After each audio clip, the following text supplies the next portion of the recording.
This is what fighting democracy looks like in action.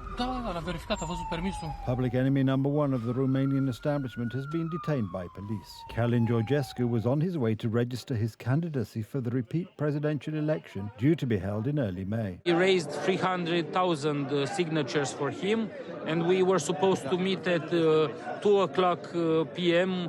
Bucharest time.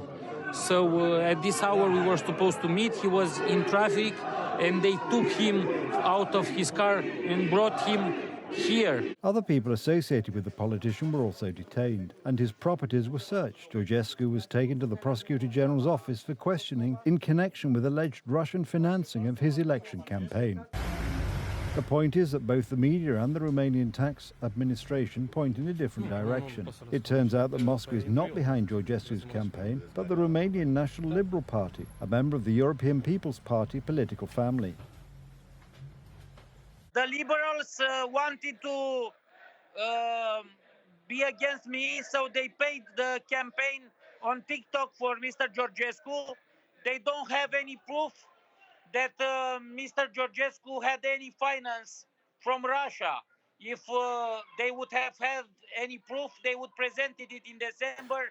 It was in December, 2 days before the second round of the presidential election, that Romania's constitutional court annulled the results of the first round, which Georgescu unexpectedly won. The mainstream favourite had dropped out of the race entirely. That's when the hunt began for the politician who had succeeded in dismantling the system that had ruled Romania up till now. Today's arrest sparked outrage from Elon Musk, among others.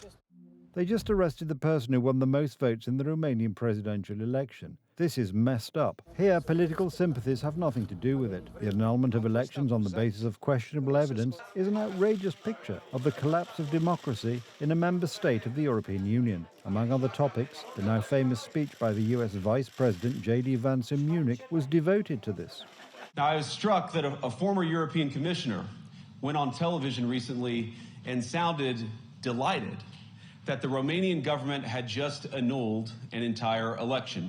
He warned that if things don't go to plan, the very same thing could happen in Germany too. And if such an option was on the table in Germany, it could just as well happen in any other European country. The Law and Justice Party warns that the December 13th coalition will do everything to twist the presidential election until Donald Tusk's candidate wins. Pokazujemy ten przykład, który dzisiaj się wydarzył w Rumunii, ku przestrodze.